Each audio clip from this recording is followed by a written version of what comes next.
स्वागत है आप सभी का फिर से एक बार जियोपोल आईएएस पे। मैं आपका एजुकेटर मेंटोर नवाज सर आप सबका वार्म वेलकम करता हूं हमारे इस यूट्यूब चैनल पर।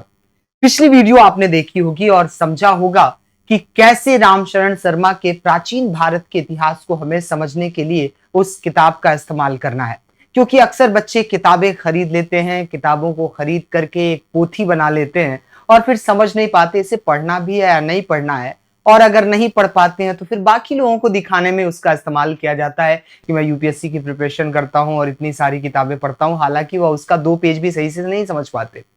ऐसे में हम इस ऑर्गेनाइजेशन के माध्यम से आप सबके लिए यह सेशन लेकर के आए हैं जिसमें आप मल्टी डायमेंशनल अप्रोच के साथ एक एक चैप्टर को समझेंगे, जानेंगे और देखेंगे कि कैसे इसका इस्तेमाल यूपीएससी ने अपने मेंस के पेपर में किया है और कैसे आपको इसका इस्तेमाल फ्यूचर में आपके आने वाले एग्जामिनेशन के लिए करना है, क्योंकि ये एथेंटिक बुक्स हैं जिनका इस्तेमाल मेंस आंसर राइटिंग में डायरेक्ट किया जा सकता है, लेकिन सही समझ अगर उसकी होगी तो ही ऐसा किया जा सकेगा।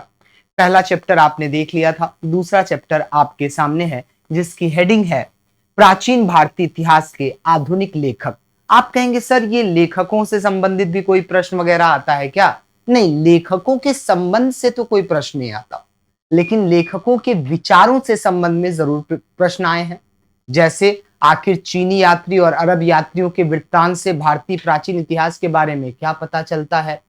मेसोपोटामिया की सभ्यता, ग्रीस की सभ्यता से भारत की सभ्यता और संस्कृति आज तक कैसे अभिलक्षण उसका जो है अलग बना हुआ है और क्यों आज भी भारतीय सभ्यता और संस्कृति में ये सारे सार तत्व पाए जाते हैं। ऐसे कई सारे प्रश्न आए हैं, तो आइए ना समझते हैं कि भारत में जो इतिहास का लेखन किया गया, प्राचीन इतिहास का, उसमें क्या क्या मर्म है, क्या क्या मेन पॉइंट है। जैसे भारत के प्राचीन इतिहास को लेखन के रूप में अगर देखा जाए तो कुछ ब्रिटिशर्स रहे जो हिस्टोरियन रहे और इस चीज को लिखा उन्होंने, और कुछ इंडियन हिस्टोरियन रहे जो इस पॉइंट्स को लिखे, प्राचीन भारत के इतिहास को लिखे। तो क्या आपको लगता है कि दोनों की एक जैसी समझ रही होगी या दोनों एक ही तरह के वृत्तांत लिखे होंगे? नहीं, ऐसा बिल्कुल नहीं हो सकता, क्योंकि जो ब्रिटिशर्स होगा उसका माइंडसेट तो तय है ना कि वह अपने वाले को बेहतर दिखाएगा। जस्ट लाइक लॉर्ड मैकाले, याद करिए मैकाले मिनट जब आया एजुकेशन से रिलेटेड तो उसमें उसने एक पॉइंट कहा था कि हमें किसी भी प्रकार से भारतीय शिक्षा, संस्कृति और साहित्य को नीचा दिखाना है और पाश्चात्य वाले को ऊपर दिखाना है, ताकि हम कुछ पढ़े लिखे भारतीयों को पश्चिमी नजरिया दे पाए, यानी वह दिखने में तो भारतीय हो लेकिन दिमाग से वेस्टर्न हो जाए, ताकि हमारी सत्ता बनी रहे। ऐसा ही कुछ इस चैप्टर में बताया है रामशरण शर्मा जी ने, जिसमें 2 कैटेगराइजेशन की गई है। एक कैटेगरी आपकी यहां देखने को मिलेगी, एक कैटेगरी आपको यहां पर देखने को मिलेगी पहले इंडियंस की, भारतीयों की, इंडियन हिस्टोरियंस की, और दूसरी मिलेगी आपकी ब्रिटिशर्स की, ब्रिटिश हिस्टोरियंस की मिलेगी। जैसे आप मुझे इस चैप्टर को पढ़ने से पहले क्या अपने ब्रेन को डेवलप करने के लिए तैयार हैं? क्या आप मुझे बता सकते हैं कि अगर ब्रिटिश हिस्टोरियन भारत के इतिहास को लिखेगा तो भारतीय सभ्यता और संस्कृति को बेहतर बताएगा या फिर वह ब्रिटिश साहित्य और उसके इतिहास से नीचे बताएगा? जाहिर सी बात है कि जो अपने देश की तारीफ ना करे वो तो बेकार ही है ना। यानी जो भी अपने देश की तारीफ करना चाहता है वो करेगा ही करेगा, छोड़ेगा तो नहीं। ऐसे ही जो ब्रिटिश हिस्टोरियन रहे उन्होंने मोस्टली फोकस कहां किया है, किन चीजों पर किया है, इन पर इस बारे में बात की गई है और इंडियंस का क्या विचार रहा है भारत के प्राचीन इतिहास पर, इस पर। लेकिन सबसे पहले बात इसकी की जाए कि आखिर उपनिवेशवादियों के विचार और योगदान किस तरह से भारतीय प्राचीन इतिहास को गढ़ने में महत्वपूर्ण रहे हैं। अगर इस पर हम लोग बात करें तो सबसे पहले हमें नजर आएगा कि 1765 का एक ड्यूरेशन आपको पता होगा, after battle of Buxar Allahabad की संधि हुई, बिहार बंगाल का इलाका इनके कब्जे में आ गया और उन पर शासन करना इन लोगों ने प्रारंभ किया। ऐसे में जिन लोगों पर आपको शासन करना है उन लोगों के बारे में जानना बहुत जरूरी है और उन लोगों के बारे में जानने के लिए उनकी सभ्यता, संस्कृति, उनके कानून व्यवस्था को भी समझना पड़ेगा। तो 1765 के बाद नोट करते चलिएगा, एक एक पॉइंट सब लोग नोट करेंगे यहां पर। 1765 के बाद अंग्रेजों ने या फिर आप लिख सकते हैं ईस्ट इंडिया कंपनी, अंग्रेजों ने अपनी सत्ता की स्थापना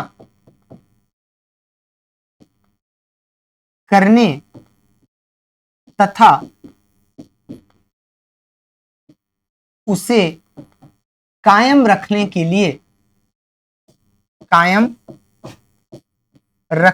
लिए भारतीय साहित्य और कानूनों का अध्ययन करना प्रारंभ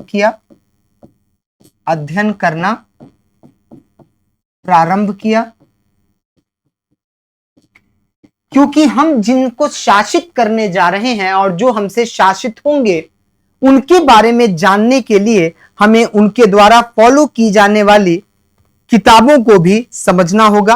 ठीक है, इसीलिए सबसे पहले 1765 में बंगाल और बिहार ईस्ट इंडिया कंपनी के शासन जब एस्टैब्लिश हुए तो उस एरियाज में लोगों को शासित करने के लिए उनके द्वारा इस्तेमाल की जाने वाले साहित्य और कानून को समझने के लिए कुछ इंपॉर्टेंट वर्क हुए। जैसे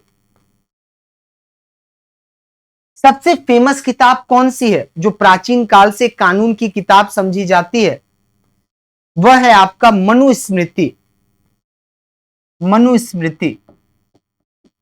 मनुस्मृति को क्या किया इन लोगों ने? सबसे पहले 1776 में जाकर इसका ट्रांसलेशन किया और इसका नाम रखा गया।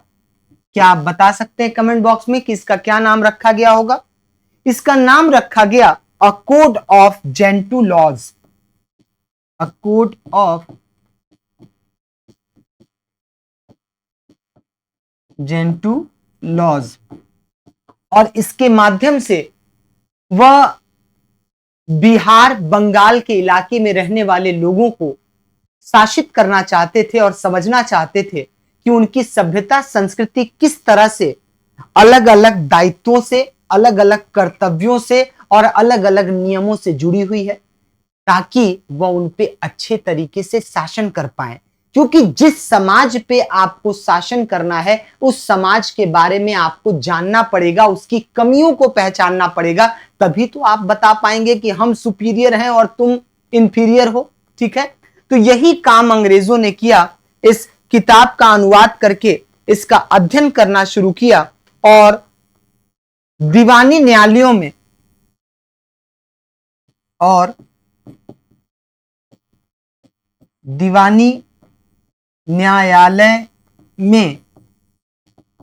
हिंदू और मुसलमानों का सपोर्ट लिया गया। हिंदू और मुसलमानों का क्या किया गया? सपोर्ट लिया गया। मुस्लिम की सहायता ली गई।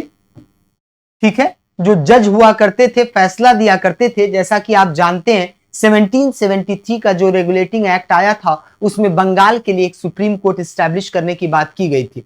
ऐसे में कई सारे आपके डिस्ट्रिक्ट लेवल पर भी छोटे मोटे कोर्ट्स बनाए गए थे जिसमें दीवानी न्यायालय वगैरह था। तो उनमें दीवानी न्यायालय के न्यायाधीश की मदद करने के लिए हिंदू पंडित और मुस्लिम मौलवियों को क्या किया गया था? उनका सहयोग करने के लिए रखा गया था, ताकि वह सही तरीके से उसकी व्याख्या कर सके और दीवानी कार्य को आसान बनाया जा सके, ताकि प्राचीन कानून और रीति रिवाज को समझा जा सके और उसके अनुरूप कार्य करते हुए अपना साम्राज्यवादी दृष्टिकोण इन लोगों पर थोपा जा सके। इतना पॉइंट नोट कर लिया आपने?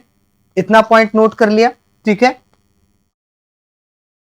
ठीक है।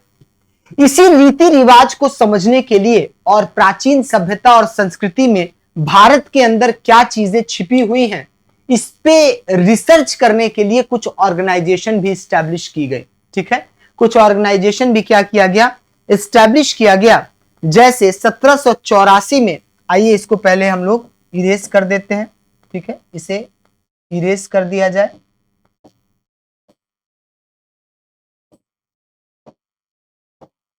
ये थोड़ा सा इस कलर में आपका हो गया है।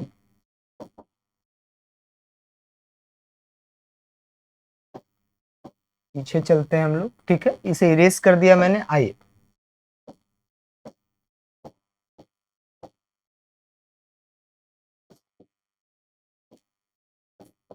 सत्रह सौ चौरासी एडी में Asiatic Society of Bengal, Society of Bengal की स्थापना की गई। स्थापना की गई ताकि प्राचीन भारतीय सभ्यता और संस्कृति, भारतीय सभ्यता संस्कृति और रीति रिवाजों को समझा, रीति रिवाजों को समझा जा सके,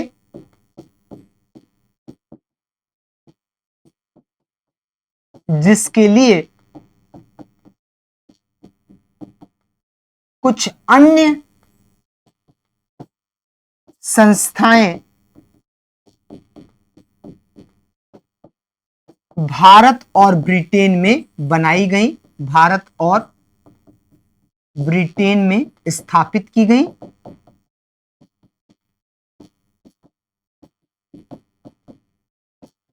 जैसे Asiatic Society Mumbai 1804 as a example. जैसे क्या हो जाएगा यहां पर, एशियाटिक सोसाइटी मुंबई में 1804 में, और Asiatic Society of great Britain, Asiatic Society of, यहां पर ऑफ लगा लीजिएगा, ऑफ ग्रेट ब्रिटेन, जिसे 1823 में स्टैब्लिश किया गया।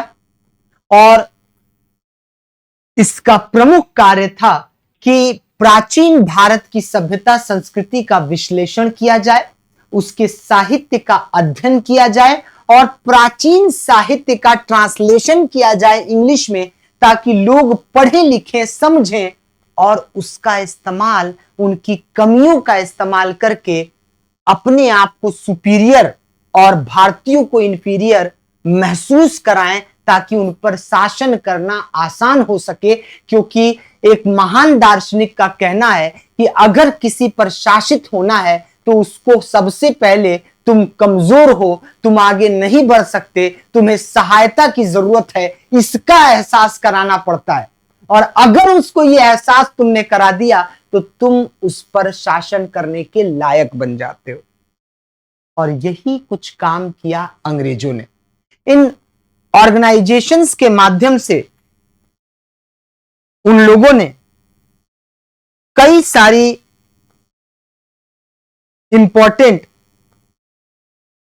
साहित्यिक रचना जो भारत में की गई उसका अनुवाद किया, और उसके अनुवाद करने के बाद कई सारे दूसरे देशों को भी प्रेरित किया गया कि वह क्या करें, भारत में आए और यहां पर आकर के इस भारतीय विद्या का अध्ययन करें।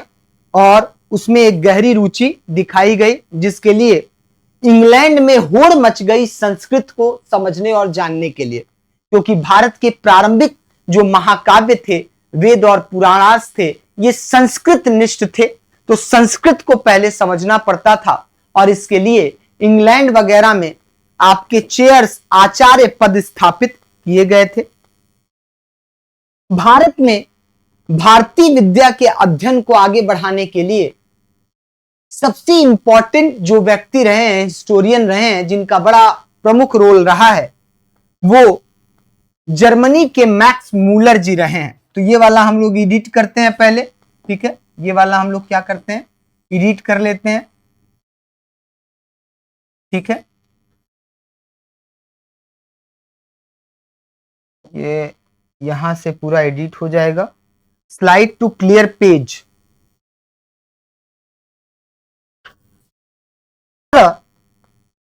तो इस तरह हमने अभी समझा कि किस प्रकार से जो ब्रिटिशर्स थे वो भारतीय सभ्यता और साहित्य को समझने के लिए संस्कृतनिष्ठ किताब और साहित्य का अनुवाद कर रहे थे, ट्रांसलेशन कर रहे थे, ताकि बेहतर तरीके से यहाँ की सभ्यता संस्कृति की कमियां निकाली जा सकें और उन पर शासन किया जा सके। इनमें मैं आपसे कह रहा था कि एक फेमस आपके जर्मनी के महान विद्वान और मैक्स मूलर, जिन्होंने मैक्सिमम जीवन अपना इंग्लैंड में बिताया था, मैक्स मूलर का प्रमुख योगदान रहा है। मैक्स मूलर ने भारतीय इतिहास को समझने तथा अपनी साम्राज्यवादी दृष्टिकोण को स्थापित करने के अवसर के रूप में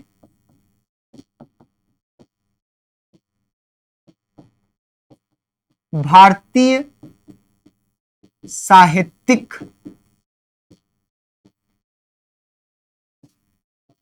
पुस्तकों का अनुवाद कराना प्रारंभ कराया।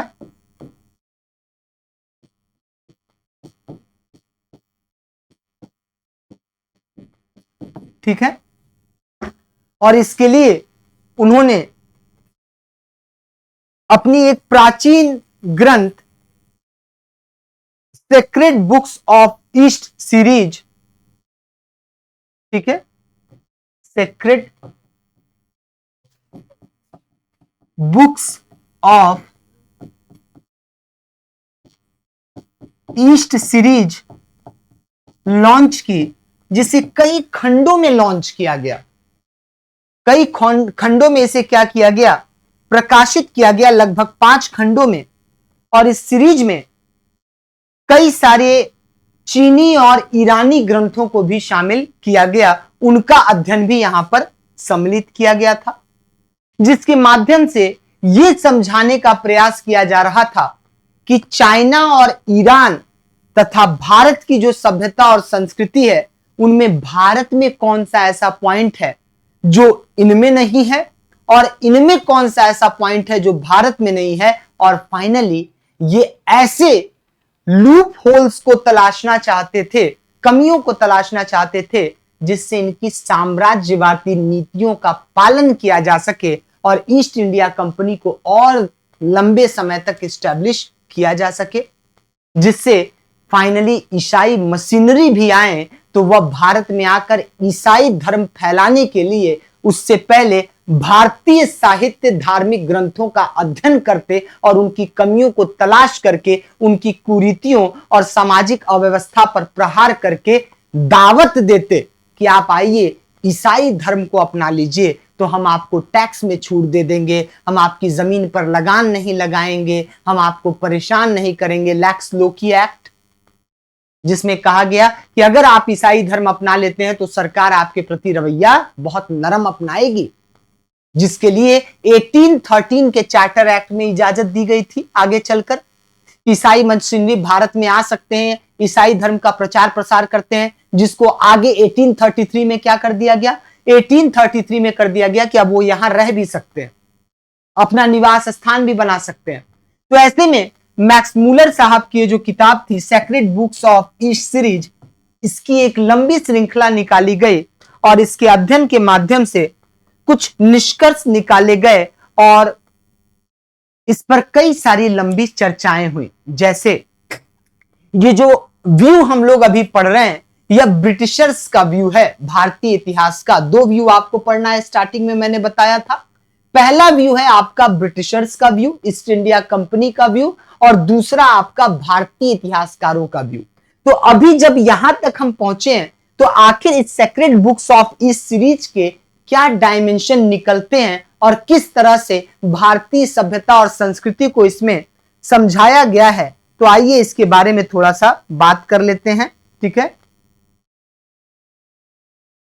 तो इन तरह की किताबों में कई सारे निष्कर्ष क्या किए गए, इस्टेब्लिश किए गए, कई सारे निष्कर्ष बनाए गए कि भारतीय लोग कैसे हैं, क्या हैं, इसके बारे में इन लोगों ने अपना एजम्पशन वगैरह तैयार किया। ठीक है, ब्रिटिश इतिहासकारों का मानना था, लिखिए, ब्रिटिश इतिहासकारों का मानना था कि भारतीय लोग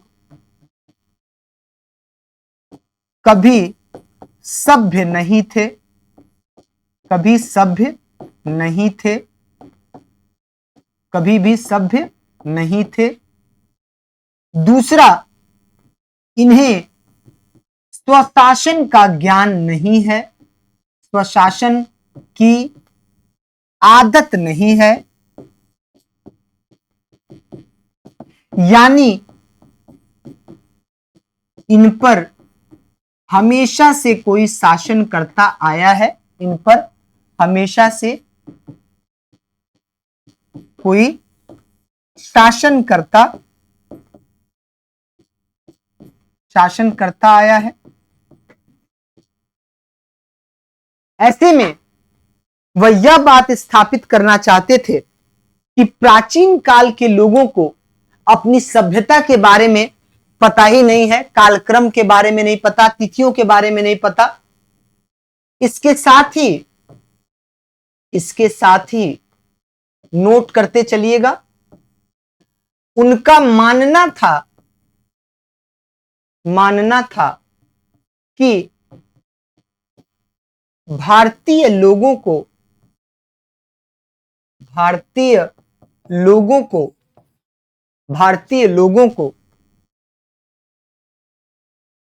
तिथियों,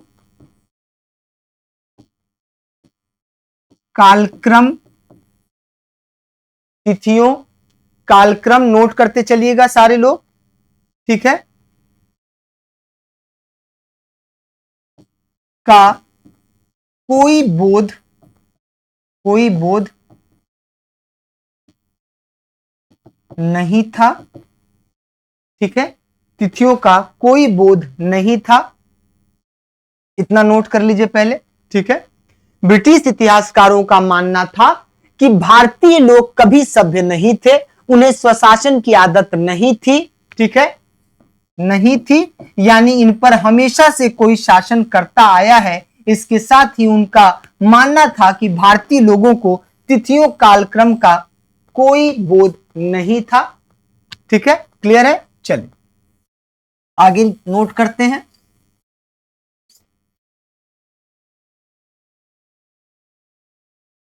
और भारतीय समाज परलौकिक संस्कृति और कर्मकांडों में डूबा हुआ है, कर्मकांडों में डूबा हुआ है। उसे आधुनिकता का ज्ञान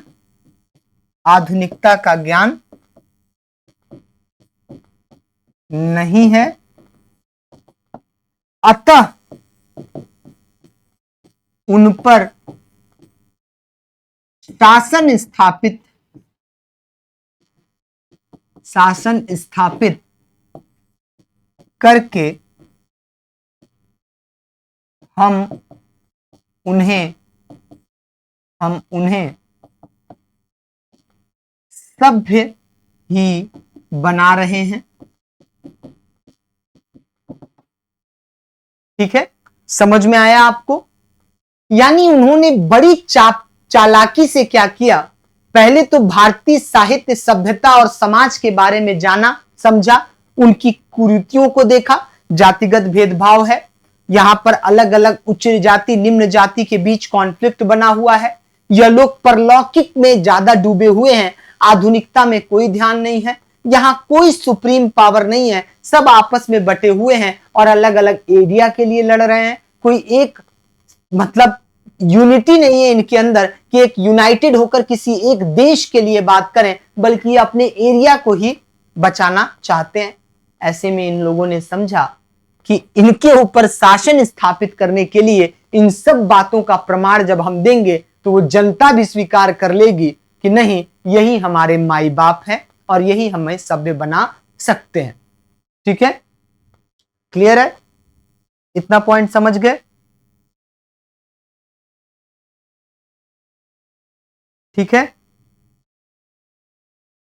सारे लोग नोट करिएगा। इसके अलावा वीए स्मिथ साहब का भी कई सारा योगदान हमें देखने को मिलता है। वीए स्मिथ जी का भी योगदान हमें देखने को मिलता है। अभी तो ये हम लोग राष्ट्रवादियों का योगदान देखेंगे, वीए स्मिथ साहब का भी कुछ इंपॉर्टेंट रोल देख लेते हैं। ये पहले आप नोट कर लीजिए। चलिए, स्क्रीनशॉट ले लिया होगा आपने, उम्मीद है मुझे।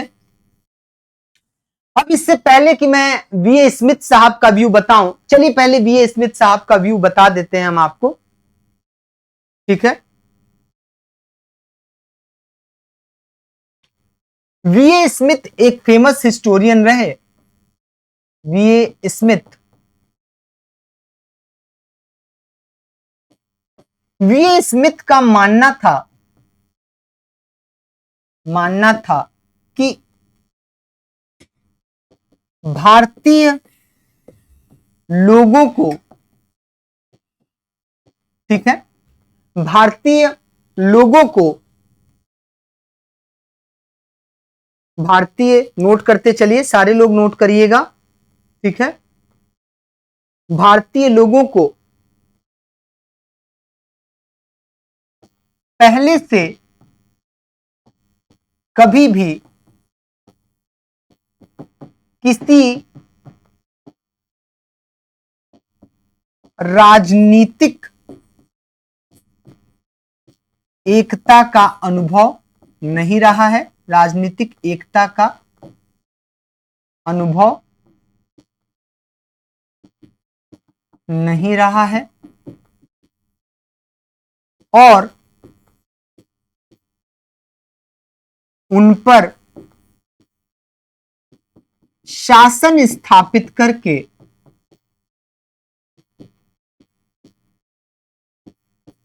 हम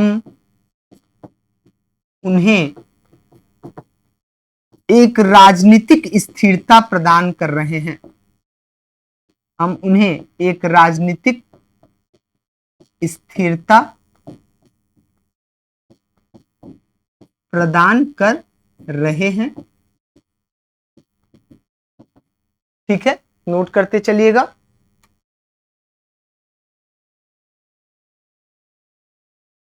ठीक है,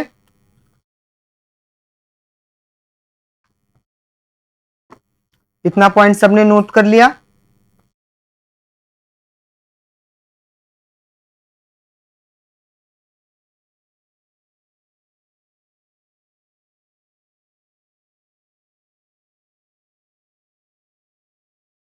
ठीक है, इसके साथ ही ब्रिटिश हिस्टोरियंस ने एक काम और किया कि भारतीयों को बार बार यह एहसास दिलाया कि पश्चिम की जो सभ्यता, संस्कृति और साहित्य है वह पूरब के सभ्यता, संस्कृति और साहित्य से उत्कृष्ट कोटि का है। इसलिए उनको अगर सभ्य बनना है और डेवलप्ड विचार रखने हैं तो उन्हें पाश्चात्य संस्कृति को फॉलो करना पड़ेगा। ठीक है, आइए ये नोट कर लिया आपने।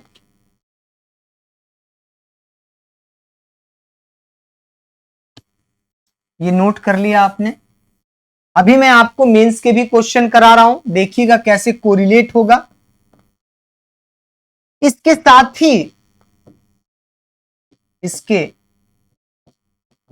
ही भारतीय समाज पर अपने शासन को सही ठहराने के लिए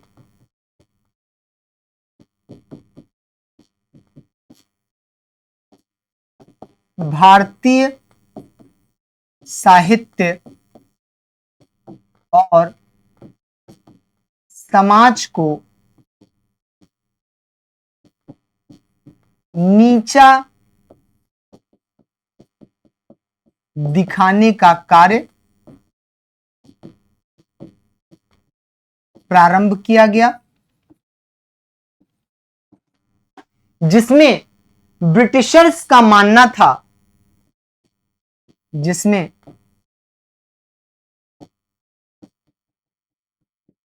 ब्रिटिश कंपनी का मानना था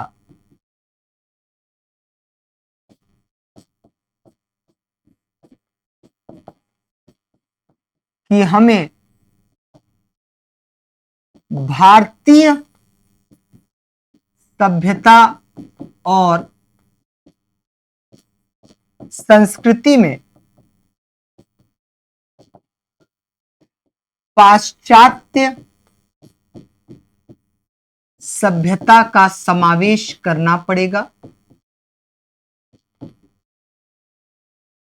समावेश करके ही अपने साम्राज्य को वैचारिक स्थिरता प्रदान की जा सकती है। वैचारिक स्थिरता प्रदान की जा सकती है। जैसे लॉर्ड मैकाले का भाषण, जिसमें वह कह रहा है कि भारतीय साहित्य पाश्चात्य साहित्य से बहुत नीचे दर्जे का है और हमें भारतीयों को ऐसे बनाना है कि वह दिखने में भारतीय हो लेकिन सोच से पाश्चात्य संस्कृति को फॉलो करने वाले बन जाएं और इससे ब्रिटिश सत्ता और ईस्ट इंडिया कंपनी की सत्ता बची रहे। और यह फायदेमंद भी हुआ उनके लिए। उन्होंने कुछ ऐसे भारतीय लोगों को अपने हिस्से में मिला लिया, अपने माइंडसेट में मिला लिया, यानी उनके मनोमस्तिष्क को, सोचने समझने की क्षमता को इतना प्रभावित कर दिया कि 1857 का जो रिवॉल्ट हुआ उसमें मैक्सिमम लोगों ने क्या किया, राजा रजवाड़े, पढ़े लिखे बुद्धिजीवी लोगों ने इन सिपाहियों का, क्रांतिकारियों का साथ नहीं दिया, अंग्रेजों का साथ दिया, जमींदारों ने, राजाओं ने और कुछ पढ़े लिखे क्लास के लोगों ने। ठीक है, तो ये वो सफल भी रहे थे यहां पर। ठीक है, क्लियर है? क्लियर है?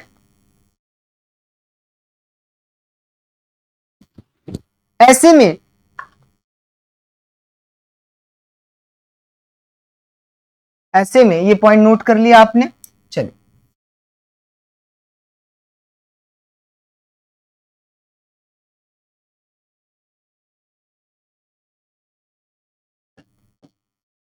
ऐसे में उनका कहना था कि भारतीय लोगों को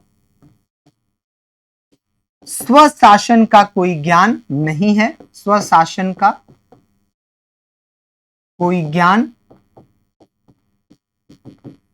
नहीं है और वह हमेशा से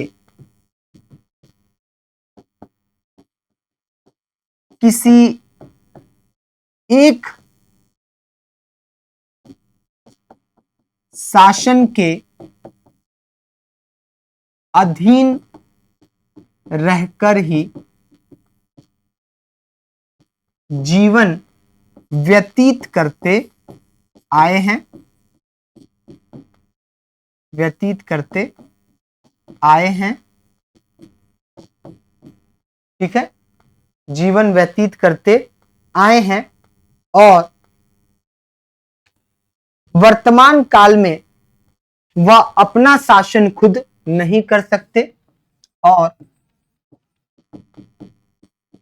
वर्तमान में वह अपना शासन प्रशासन स्वयं नहीं संभाल सकते, स्वयं नहीं चला सकते, अतः उन पर हमारा आधिपत्य, हमारा आधिपत्य बिल्कुल सार्थक है, बिल्कुल क्या है, सार्थक है। Is that clear?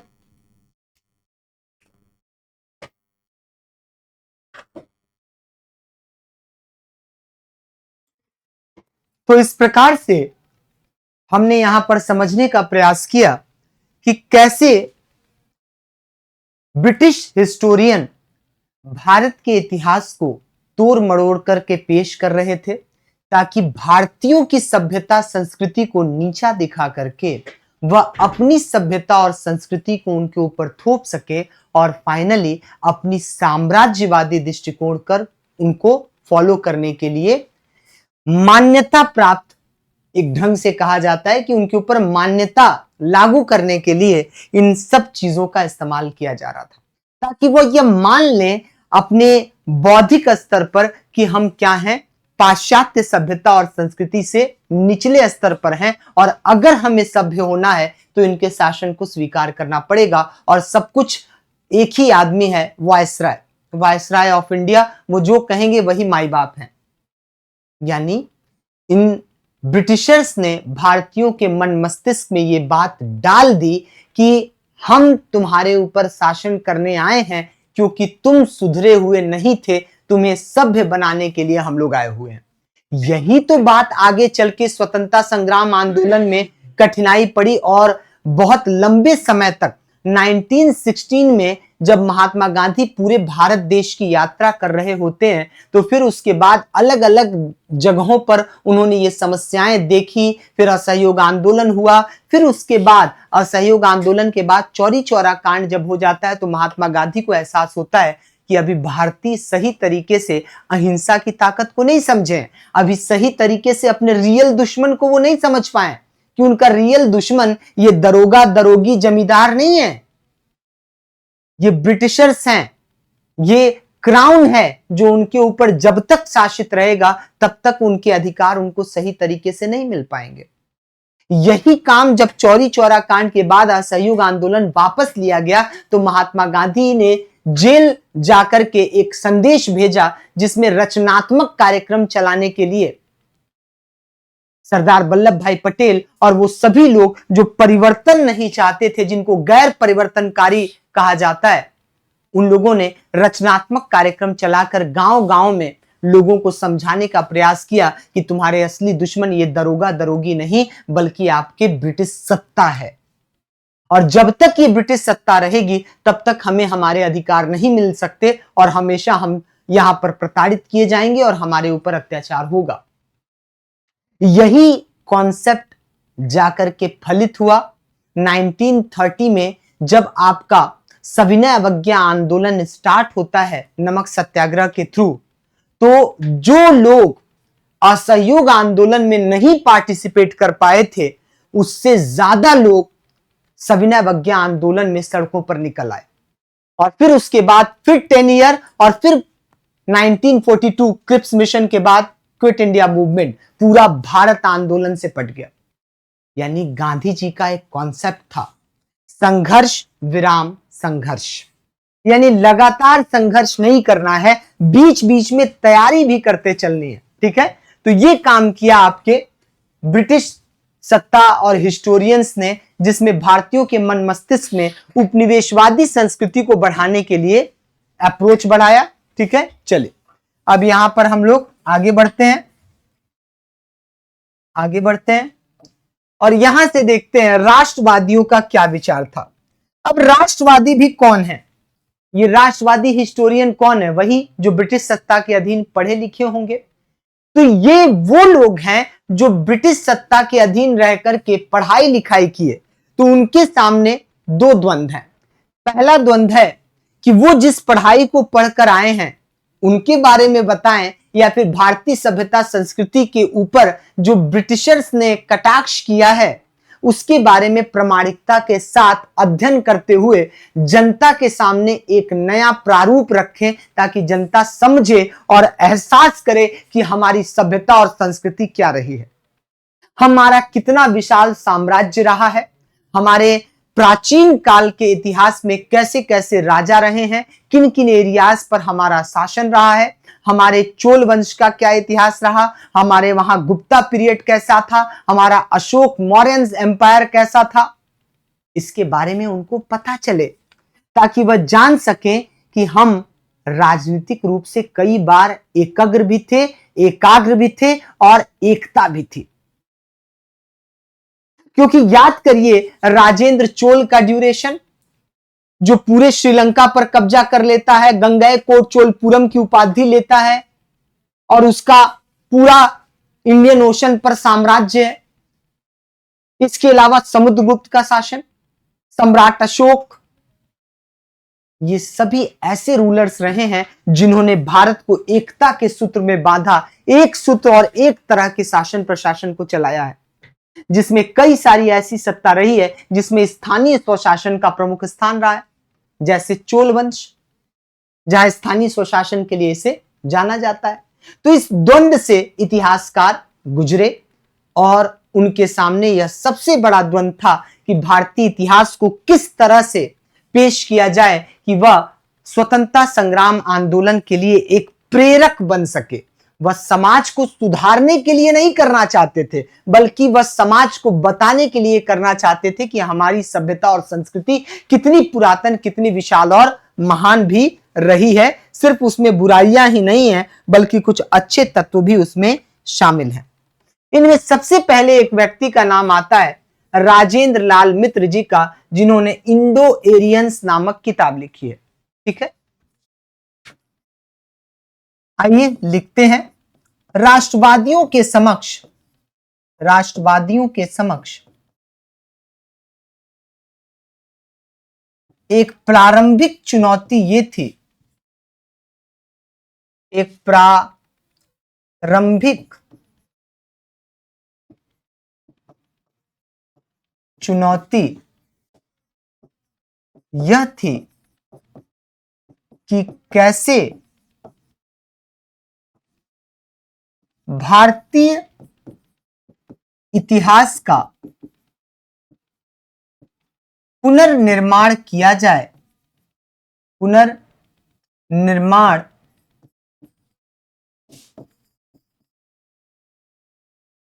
किया जाए तथा भारतीय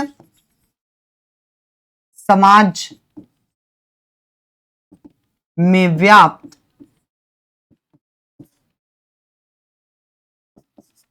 कुरीतियों पर कैसे प्रकाश डाला जाए कि इसका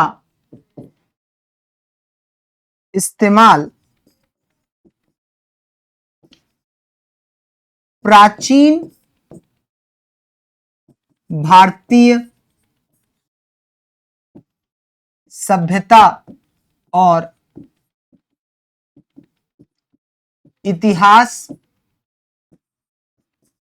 की विशाल विरासत को जनता तक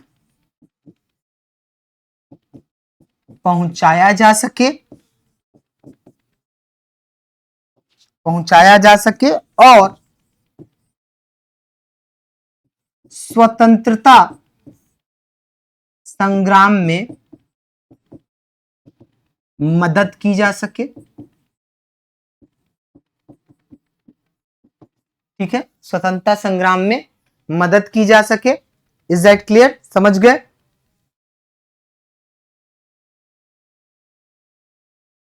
नोट करिए। इसके लिए कई सारे इतिहासकार निकलकर सामने आए और उन्होंने इस तरह का काम किया ताकि भारतीय समाज की कुछ कुरीतियों पर बात हो तो कुछ उसकी प्राचीन सभ्यता की विशालता, उसके प्रमुख तत्वों के बारे में और राजाओं के बारे में और एकता के सूत्र के बारे में और स्वशासन के बारे में जनता को समझाया जा सके कि हम गुलाम नहीं रहे हैं हमेशा से, हम हमेशा से किसी के द्वारा शासित नहीं हुए हैं, बल्कि एक बेहतर शासन प्रशासन के तहत हम एक राजनीतिक एकता के सूत्र में भी बंधे रहे हैं। ठीक है, तो इतना पॉइंट आपने नोट कर लिया। चलिए आगे बढ़ते हैं। इसी कड़ी में फेमस रोल प्ले किया आपके राजेंद्र लाल मित्र जी ने। राजेंद्र लाल मित्र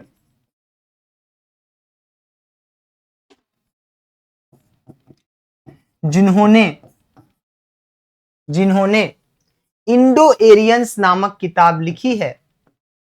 इंडो एरियंस नामक किताब लिखी है।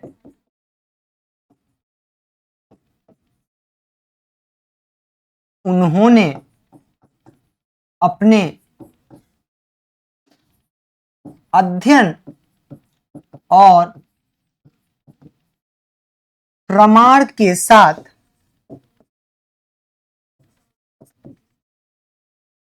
इस बात पर प्रकाश डाला कि प्राचीन समय में लोग गौ मांस का सेवन करते थे।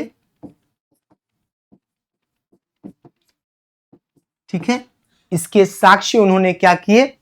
प्रस्तुत किए। ठीक है, इसके साथ ही कुछ अन्य विद्वानों ने भी इसमें महत्वपूर्ण भूमिका निभाई है, जिनमें प्रमुख रूप से रामकृष्ण गोपाल भंडारकर जी और पांडुरंग वामन काणे, जिन्होंने हिस्ट्री ऑफ धर्मशास्त्र लिखा है। इसके माध्यम से उन्होंने बताने का प्रयास किया है। लिखिए, इसके साथ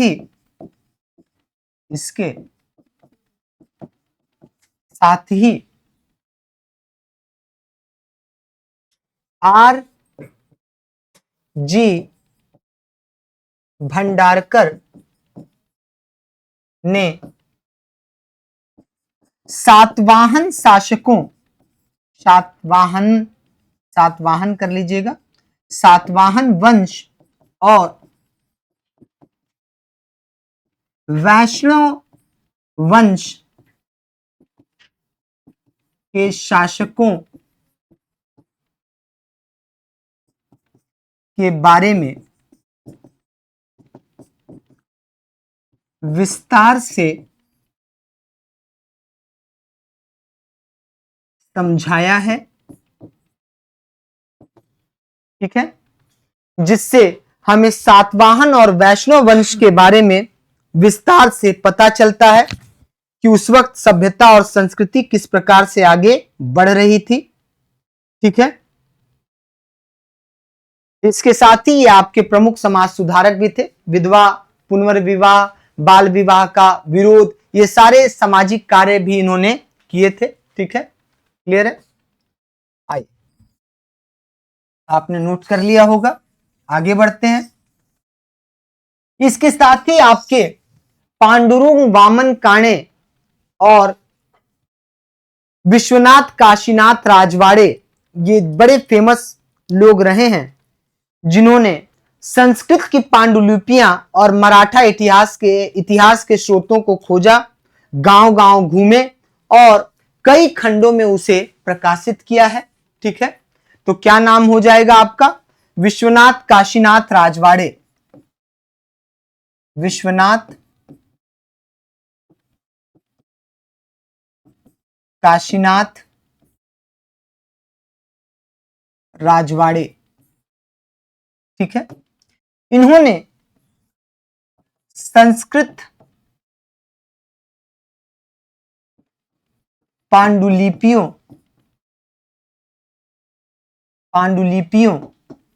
और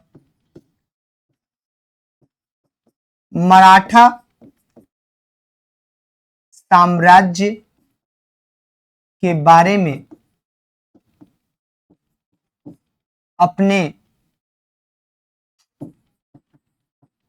शोध से सबको चकित कर दिया,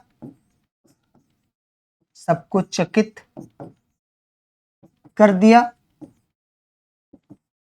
इन्होंने बताया कि किस प्रकार से मराठा साम्राज्य और संस्कृत में लिखी गई पांडुलिपियां भारतीय सभ्यता और संस्कृति और उसकी विशालता को वर्णित करती हैं और किस प्रकार मराठा साम्राज्य एक विशाल साम्राज्य स्थापित करके भारत को एकता के सूत्र में बांध चुका था। ठीक है, प्राचीन इतिहास में। क्लियर है? इतना पॉइंट नोट करते चलिएगा। ठीक है, इसके अलावा आपके और भी लोग रहे, पांडुरंग वामन काणे जिन्होंने हिस्ट्री ऑफ धर्मशास्त्र लिखा। इन्होंने समाज के बारे में अध्ययन किया और समाज की विसंगतियों के बारे में बात की है, तो इनके बारे में भी अध्ययन किया जाता है। और इसके अलावा है वीएस स्मिथ।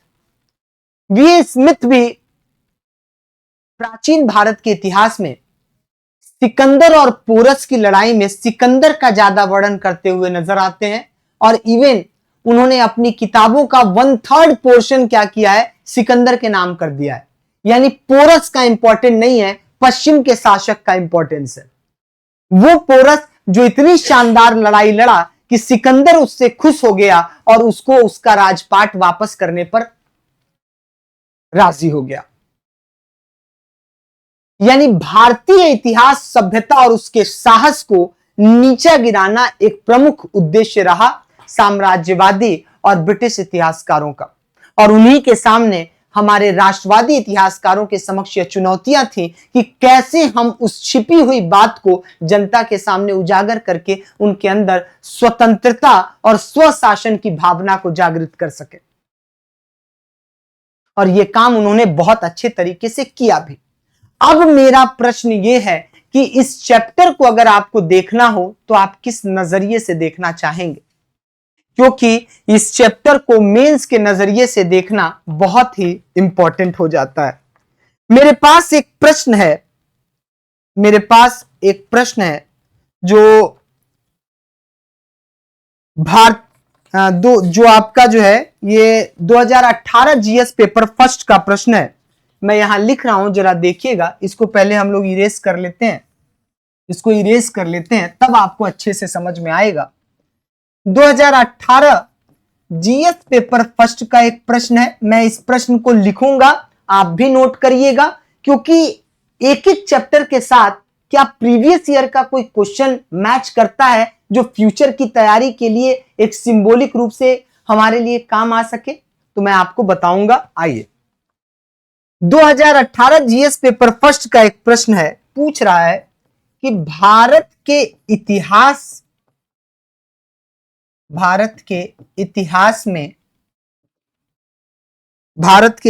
की पुनर्रचना में चीनी और अरबी यात्रियों के वृत्तांत, ठीक है, इसको थोड़ा सा इरेज कर लेते हैं।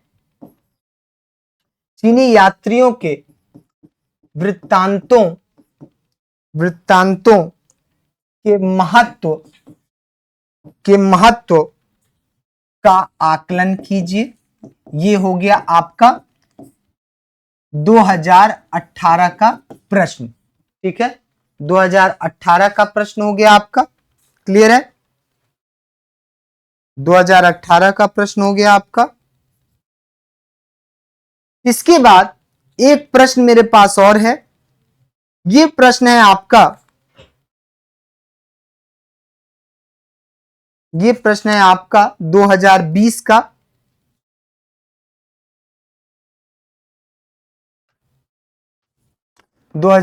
का। ये आपका प्रश्न मेडिवल पीरियड से है, लेकिन कोरिलेट करके मैं आपको कुछ समझाना चाहता हूं। कह रहा है मध्यकालीन भारत के फारसी साहित्यिक स्रोत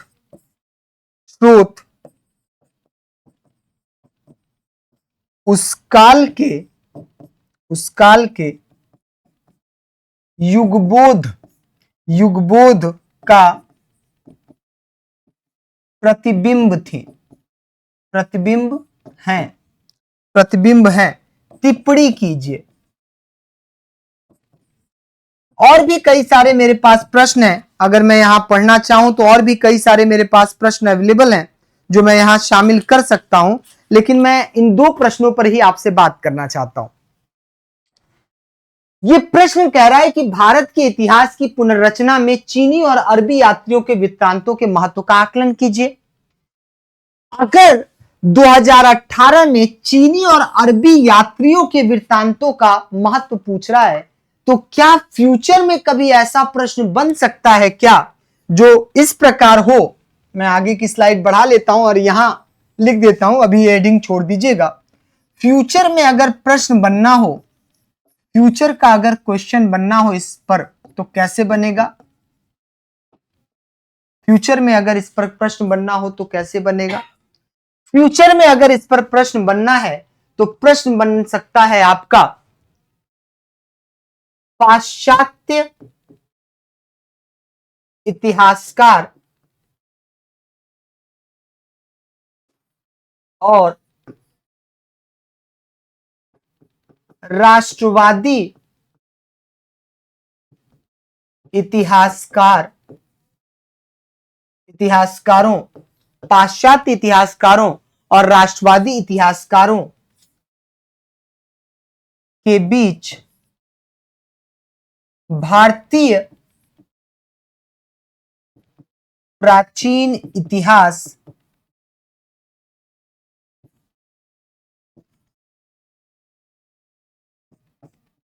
के वर्णन में क्या मूल अंतर परिलक्षित होते हैं? मूल अंतर परिलक्षित होते हैं, स्पष्ट कीजिए। तो जरा सोचिए, ये तो मैंने इस चैप्टर पर सिर्फ एक डायमेंशन से क्वेश्चन बनाया है, और कितने डायमेंशन से क्वेश्चन बन सकता है? जैसे सेकंड वाला, मध्यकालीन भारत के फारसी साहित्यिक स्रोत उस काल का युगबोध और प्रतिबिंब थे, टिप्पणी कीजिए। तो फ्यूचर में अगर प्रश्न बनना चाहे तो यूं नहीं बन सकता है क्या कि प्राचीन भारतीय इतिहास में ब्रिटिश साहित्यिक स्रोत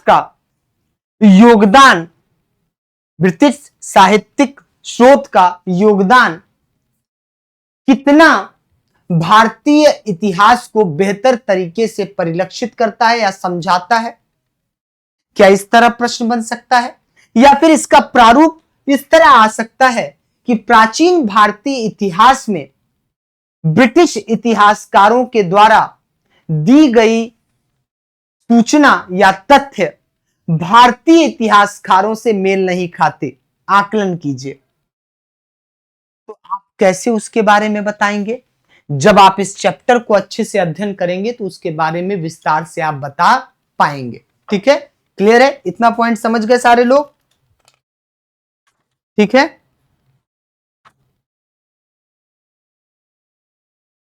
चलिए अब आ जाइए, हम अपनी अगली हेडिंग पर आ जाते हैं। ये तो मैंने आपको समझा दिया, ये तो मैंने आपको समझा दिया। अब यहां से हम लोग और राजनीतिक इतिहास की ओर पहुंचते हैं, जिसमें एएल बैशम और डीडी कौशाम्बी का बहुत इंपॉर्टेंट रोल रहा है। इन इतिहासकारों का मानना था कि प्राचीन इतिहास को प्राचीन रहने दीजिए, प्राचीन इतिहास को प्राचीनता की नजर से देखना चाहिए, प्राचीनता की नजर से देखना चाहिए। इसमें आधुनिकता का समावेश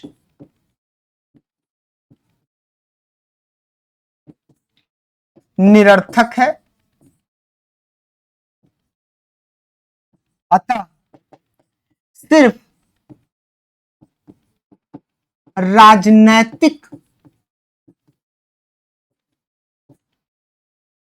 राजनैतिक जीवन शैली या सभ्यता के बजाय भारतीय समाज,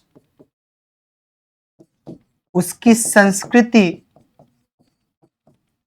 उसके आचार विचार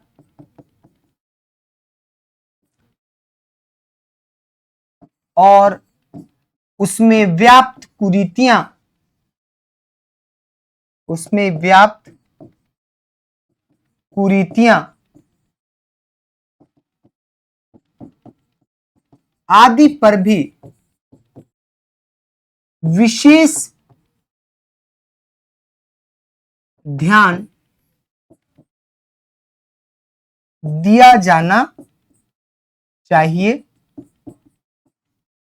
ठीक है, इनका मानना था, एएल बैशम और डीडी कौशाम्बी जी का, कि भारत के इतिहास को सिर्फ राजनीतिक प्रारूप से ही नहीं देखना है, बल्कि उसके समाज में क्या चीजें थी, उनकी संस्कृति, सभ्यता, रहन सहन, भाषा, पहनावा क्या था, इस पर भी हमें फोकस करना है। क्योंकि हमें सिर्फ राजनीतिक इतिहास की ओर नहीं, बल्कि और राजनीतिक इतिहास की ओर भी कई सारे इंपॉर्टेंट डायमेंशन को ढूंढना है। ठीक है, क्लियर है?